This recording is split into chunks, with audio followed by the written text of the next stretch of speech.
Welcome back, students. In this session, we'll be starting with a new chapter, that is chapter 15, the creator of National Anthem. So, who is the writer of National Anthem? We all know, Rabindranath Tagore. So, National Anthem of a nation is one of the greatest thing, and of an independent nation. We as the citizen of an independent nation, are really proud of our national anthem. To compose the national anthem as an equally great thing, the composer of the national anthem is regarded as a very important personality also. So it's the creator and the composer that should be a great person. It was Rabindranath Tagore who composed our national anthem. Outside India, most persons know him by the name of Tagore only. He is widely read, especially in Europe and America. His works have been translated in all important languages of the world, and he wrote both in English and Bengali with equal ease. So we are proud of our Nobel laureate, that is Rabindranath Tagore, and his writings, his speeches, his uh, poems, his songs, his novels, everything is read worldwide. And we also read about his biographies and autobiographies. We love to know about how his life was, and how enriched cultural upbringing he had, and how important he was or he is in our history. And he is one of the prominent figures in our history, in the Indian history, and we are really proud of him. So, and as a Bengali also, we are really proud of our Rabindranath Tagore. He is one of the very important personalities. So Rabindranath Tagore, let's read about him. I'm sure you all might have read something or the other about him. So let's just know a bit more. So Rabindranath Tagore was born on May 7, 1861 in Kolkata. His father was Mahorshi Devendranath Thakur. He was called Mahorshi because he was a famous religious and social leader. So before we know about Rabindranath Tagore's family, I want to tell you something, that his family was also very rich in talents, and most of the members of his family were very talented geniuses. And both the women and both the male and female members were very important, were the very important personalities in our history. And each and every one of them were had their importance or prominence in various fields. Someone in literature, some people in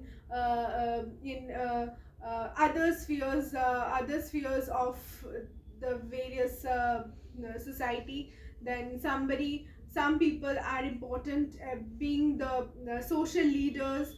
And so this is about him, and this is about the rich cultural upbringing that he had, and the rich familial culture that he had.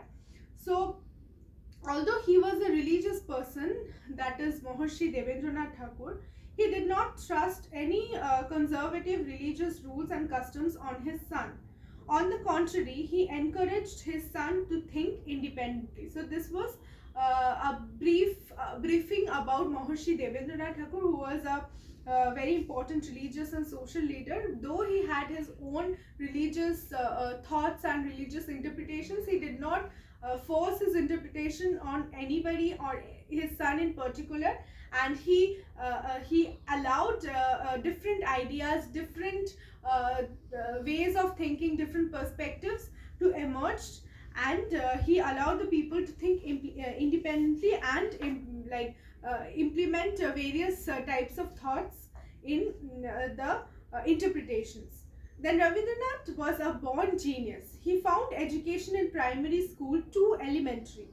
He already knew almost all the teachers taught in school, so lessons did not interest him. So we all know that, we have known this before only, that Rabindranath Tagore did not believe in going to school and studying by the classroom, the traditional, the conventional way of studies, that is the classroom teaching, or the setup where teachers will be teaching students in a classroom setting. Rather, he believed in a different way of teaching students. And we all know that Vishwa Bharati, or the university, the place of Shanti Niketan, where he had established the university by himself, the educational institution by himself, and he had introduced a different way of teaching uh, uh, by being in within the nature, and by collecting various aspects of interest from the nature, by collecting various values, various knowledge, various different types of thought process, and different ideas from the nature itself. So, to test his talent, teachers gave him Shakespeare's famous drama Macbeth to translate into Bengali. Rabindranath Tagore surprised his teachers and others by making a very good translation. Rabindranath's ultimate curiosity could not be satisfied at school, so his father withdrew him from school. So he studied various subjects at home for 4 years, from the age of 13 to 17. During this period, he began to take keen interest in the nature and arts. So, this was a brief life history of Rabindranath Tagore, who mostly got tutored at home.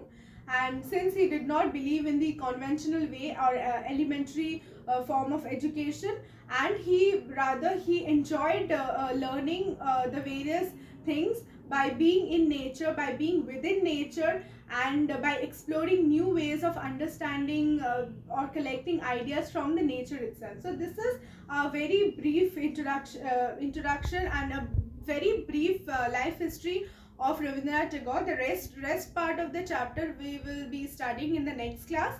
So go to the chapter, and we'll come back with the rest of the part of the chapter in the next session. That will be all. Thank you.